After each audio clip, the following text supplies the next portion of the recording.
I saw a fan on Twitter, I think yesterday, said that Loreen has invented her own genre, spiritual pop. Do you like that Oh, description? I Do you like love that kind that. of term? I thought that was quite interesting. You guys are so smart. I love that. I'm gonna start saying that. Spiritual pop. I'd never heard that expression before, and it was just a fan of yours who tweeted it. It's exactly what it is. Of course. I do spiritual pop.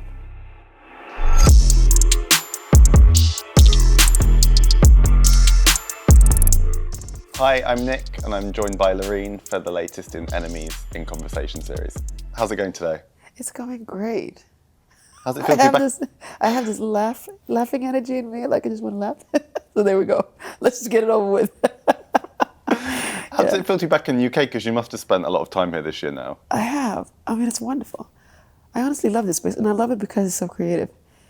Like it's bubbling, compared to where I'm from, where it's still and very boring, many people would say, but I like it. Okay, I like nature, I like the calmness, but this is very, for my creative part, this is like very exciting. Has it started to sink in yet that you are now two-time Eurovision champion? No. It hasn't. I'm a very slow person. I think because the first time, I think it took a year before I really understood. And this will probably take 2 years. It's like, okay, calm in 2 years. No, it takes a while, Did you feel more pressure this time, partly because you'd won before and partly because you were the favourite going in? No. Or did you try to kind of blank that out? I blocked that out. I did. And, well, pressure can be good sometimes, I mean, I didn't feel that type of ego pressure where like I had to be perfect, blah, blah, blah, blah, blah. It was more like I really had this need to create something beautiful for you. That was my whole like focus from the moment I said I'm gonna do this, like so. But I blocked the competition out purposely because I didn't want that type of energy in my performance, because I have this belief that you would feel it. The moment it starts being about look at me and my ego and I have to be me, myself, and me. It just loses its like, it's not authentic anymore. The way I see myself is that I'm a servant of creativity, and I'm serving you guys with whatever comes to me. Bum. What story were you trying to tell with the performance that you gave at Eurovision? Well, it's layered. There's a lot of things going on, and there's a lot of symbols to but the whole performance is very much inspired by nature. This is so interesting because this came to me subconsciously. Like I just knew that I wanted to create a performance, or I wanted the scene or the staging, I wanted it to look like nature, but I didn't really understand why in the beginning. It came much later. Like I just knew that this is how it has to be. But now I understand why. Because, if you look at my performance, it's abstract, but it's like it is a translation of nature. There's the sand, there's the mist, the air, the sky, the sunset or the sunrise, call it whatever. All these elements are there apart from water. But I was sweaty, so hey. From having that original idea that you wanted to kind of evoke nature to actually putting the performance together, like how long did it take to kind of develop it? 3 months, more than that. I mean, we were working on it all the time. The first step was trying to find together with my producer. We were two doing this. It was me and Tobias Rylander, that is his name. And he's actually the one that created Beyonce's world tour. Amazing. Yeah. So he's technically he's just crazy good, So when I presented this space that I wanted to create, we were back and forth on like, how can we make this? Because I said I want to be able to play with nature, I wanted to connect with nature. How do we do that? We were talking about something called Unreal Engine, which is like this 3D situation going on. That's how they made the Star Wars, the latest ones, like that technique. So, well, I'm a very technical person. I love stuff like that. So we're back and forth, like, how can we create this universe? What type of technique do we need? And so we landed on the roof, up and down, and yeah. So it took a while, back and forth, trying different ways. I can't remember, but maybe 2 or 3 months just there are different parts. Like I think so. I'm not sure. And how many times did you actually do the performance across like Melfest, all rehearsals for Melfest, then rehearsals for Eurovision? Did you do it like about 20 times in total, do you think? Yeah, something like that. Wow. And I was so happy about it because, there are so many technical things that you have to be aware of, and that we had to calibrate and change, from everything from the speed of the roof. I don't know how many times I've bumped my head into that roof, like, guys, we have to do this faster. Oh my God. And the amount of sand that because it's slippery, like what type of fabrics do we need to not slip? And, yeah, with so many details to it, like what do we want? And also the smoke. The smoke, I don't know, it's very cinematic, this way of building a performance. I don't know if it's been done before because every creator has to be so in the moment, aware of what they're doing. What I'm trying to say is, like, if it's too much smoke, which happened in Stockholm, you don't see me anymore. So you have to be so precise in how much you like, and if it's too much air, the smoke is gone. So to create this space, we have to be so precise, like in how much we take out. And also it was an organic process because the arena has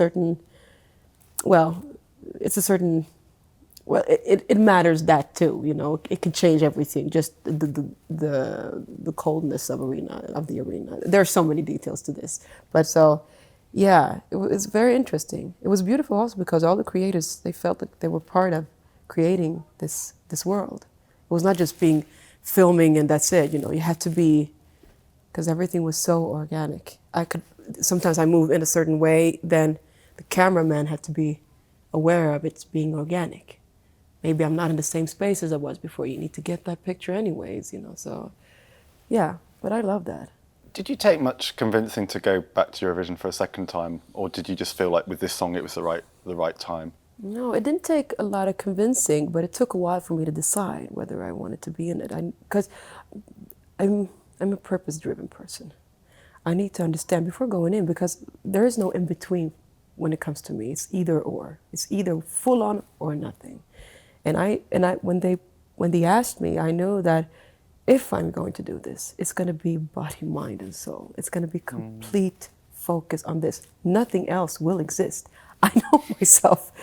So I need to understand why I'm doing things and if I can do and create something for you that matters. This is really important. So I fell in love with the song, but that wasn't really what made me do this. So it took at least 2-3 weeks before it landed, like, oh, I want to do this because of this, And the way I navigated my decision was that, first of all, this feeling inside of me, like, whenever I said no, because initially I said no, because I don't think I have something that I can give you guys. Like, what is my... Honestly, I didn't think that universe wanted me to go that way. But so I had this dense energy, because I'm a spiritual person, you start feeling like, but whenever I said no, there was this feeling of like a bit heavier energy in me, like almost like you're tired. But whenever I said maybe, what if I did it? Just these thoughts of like, what if I did it? I could feel this sparkling energy in me, like an excitement, just a light one. And also that the people that I love and trusted around me, I could see that they got really happy whenever I said, maybe I'll do it. Honestly, they're like, and they ask questions like, so if you were to do it, what would you do? How would you do it? La.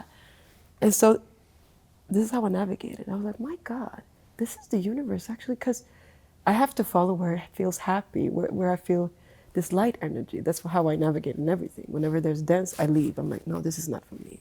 This is not my path.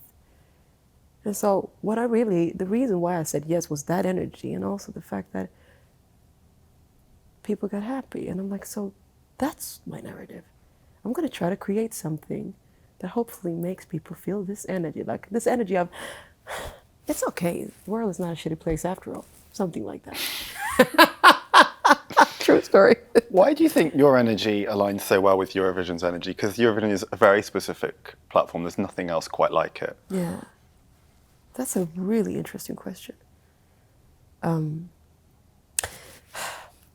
Eurovision is such a creative place. It is creativity. What is creativity, really? And it is, we gather around creativity. It's a lot of joyful energy at the Eurovision. People are included, regardless of where they're from, at this community. These are beautiful values, like being included, being part of something, being accepted, being loved, joining around music, creativity, no wrongs or rights, freedom. These are all very beautiful things. No wonder it's growing. And that's all the things that I love and stand for.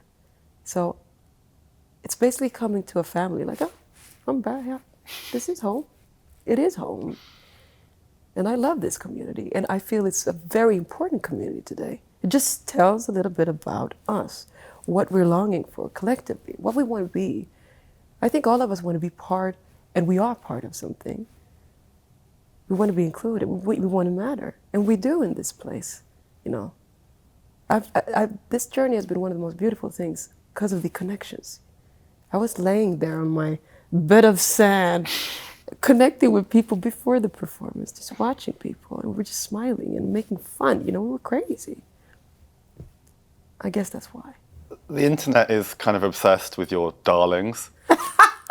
Is that something you picked up in Liverpool, or was it something you'd picked up before? Because there's I've seen tweets that are just supercuts of you saying darling in every interview. Yes. Darling. I don't know where it came from. It just naturally and organically. I just love it. And I love saying it. I don't know where, darling. It's just so much fun. Yeah. If you say that in Sweden, does anyone know what it means? I say that in Swedish also, so it is a straight translation. I say darling to everybody. Even people that I meet, everybody, because it's love. It's just a way of showing love, connecting, because it's nice. Whenever you say darling, you see people smiling, laughing, it's just it just takes the energy to, if there's any stressful, nervous energy, it's just pop, and people it's a beautiful thing. I love that. You've announced a big tour for November, yeah, including 2 UK dates, London and Glasgow. What can we expect from the show? Well, you can expect me with everything that is me, heart, mind, soul, everything. If you want me to be more specific, all these dramatic, cinematic songs, and we're still working on the visuals and see what happens. I don't want to spoil, but everybody that knows me knows that I love it a bit cinematic, obviously. I'm a visual person. So we're working on a safe space of some sort. I call it a safe space. Are you excited to get out there and do a full show, having done a lot of the kind of Eurovision pre-parties where I guess you're doing 1 or 2 songs and it's quite it's intense, but it's not a full show. Yeah, intense is good. This is a good type of intense, but the thing is with these pre-parties, it's you've just started to you want to be there. It's like going in and out. It's it's like giving somebody a hug and then leave. You want to sit down, you want to have a conversation, you want to connect. So I've longed for this tour for many years. I've longed for I wouldn't call fans, but my friends. I want to be. This is what I'm supposed to do. So to have the chance now to perform for you guys and give you something for at least 1 hour, and that's pretty nice. Connect for 1 hour. I don't need to meditate anymore. I'm like, ta-ta meditation, I'm doing this. Yeah. I guess the thing is you've been so busy with Eurovision because it will have taken up basically all of this year so far, but have you had time to work on any new music? Or is you have had time to do that? Yeah, no, not during the Eurovision. No, I can only do one thing at a time. So before that and straight after, yeah. So I've been working actually here in London with I was in Iceland working with some people. Iceland, darling. Yeah, so it's happening right now, and it is a lot of fun. So there's going to be a lot of new music coming out. Yeah, this year. This year, so it will be before. That's what I was wondering. Would there be new music before the end of the year? Amazing. Hopefully, let's see what the universe has in store. But that's my plan. That's what we're planning on doing.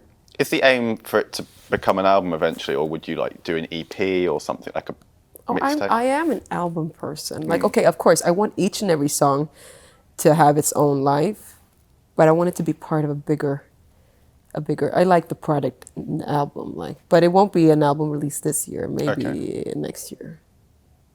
But I like each and every song to have its own visual world, like not yeah. So I do like albums. Did that answer your question, darling?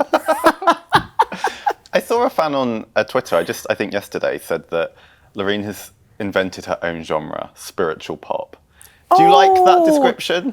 I Do you love like that kind that. of term? I thought that was quite interesting. You guys are so smart. I love that. I'm gonna start saying that. Spiritual pop. I'd never heard that expression before, and it was just a fan of yours who tweeted it. That's exactly what it is. Of course. I do spiritual pop. Because the way that my dynamics in the songs, if you look at Euphoria, you look at Tattoo, there is a spiritual thing going on there with this dynamics where you start from that little small room where you, I don't wanna, this whispery thing where it's almost like somebody like, and then you start building energy and being stronger and stronger until you come to the chorus where it's full on power. It's spiritual in that way because it's almost like watching a movie and you get to that place in the movie where where you start crying, you get that release, and the release is so important. We get that from clubbing, dancing, music, but we need that release, otherwise a lot of stagnation in the body. So there's a purpose to why I use certain dynamics, like, but you can't really scream at somebody. You have to really build up almost like a trust, like softly, and then you come to a point where release, and then you feel the release. It could be that you're crying or you feel happy, whatever. So it is a spiritual build-up. It is a spiritual build-up. I feel like you can hear that release right from like My Heart Is Refusing Me, which is Yeah. probably the first song that people know from Yeah. you. I mean, that's had Yeah. such a kind of cathartic release to it. Yeah. It's funny, like, and it's all made. I mean, consciously, but still subconsciously. It's not like I'm thinking like I'm gonna make this spiritual song now and then I do it. Like it's just, but it is my way. Where do you think your like urge to perform and to create comes from? Is it something you felt from a very young age? Not the performing part, to be honest. Like I honestly, like as a kid, was a very special kid. I liked my own space because I was brought up in a big family, being the eldest of six siblings, and a mother, which is one mother. My father passed away early. So my own space was really important for me, like to find and music. I say music, but it was actually sound. Just going off, just running off and singing under it could be in a bathroom or in a church or whatever, just where there's a good acoustic. I never thought that I was going to be an artist. It wasn't even in my mind. I just knew that I loved to sing. And that was my sanctuary. That was my tool. I knew it in a very early stage, but never did I have these thoughts of becoming an artist. It came much later, where certain people in your life just say like you should share that. My grandmother, my mother, maybe that, because they have a spiritual way of seeing things. Like if you get a gift like that, maybe it's not only for you. So they planted these things, and so that was how I started. Like, yeah, well, maybe I should share. Like, so it wasn't even in my so.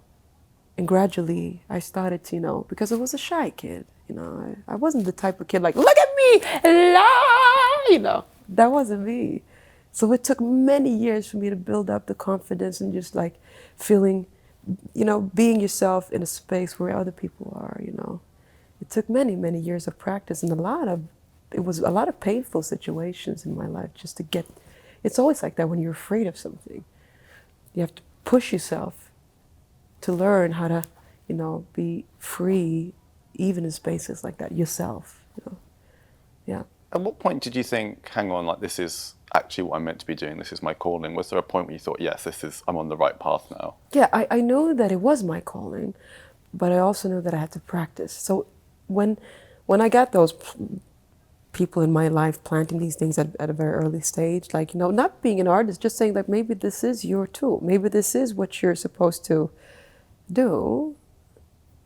When that had landed, I knew that, okay, this is what I'm supposed to do. I understood, like, this is my purpose, basically. But what I meant with, like, but I wasn't ready, Yeah.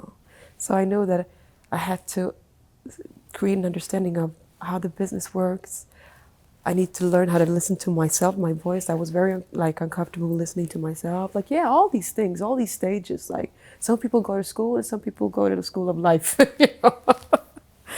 So I had to learn how to, how does a microphone work and all these things. Yeah, and it took years. What do you want to stand for as an artist? What I want to stand for as an artist? Oh, that's a beautiful question. There's so many things that I stand for, but you meant what I want to send out? Yeah, like what do you want?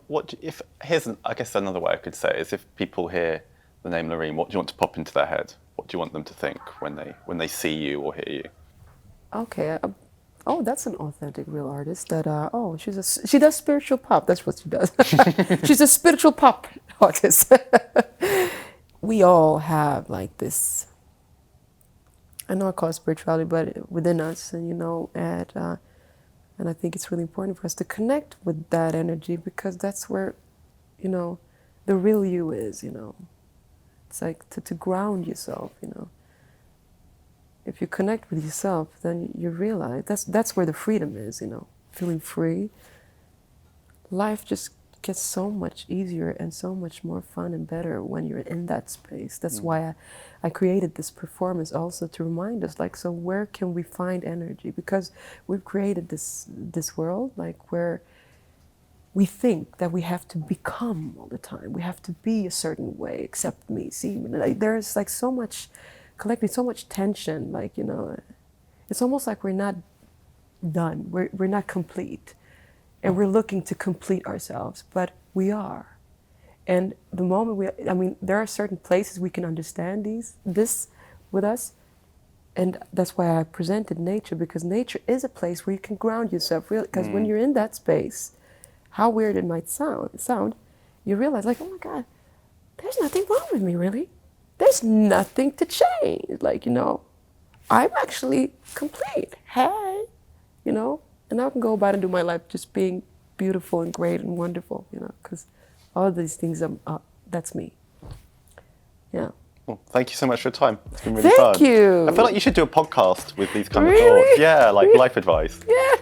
Podcast it is. That should be the next step. Yes.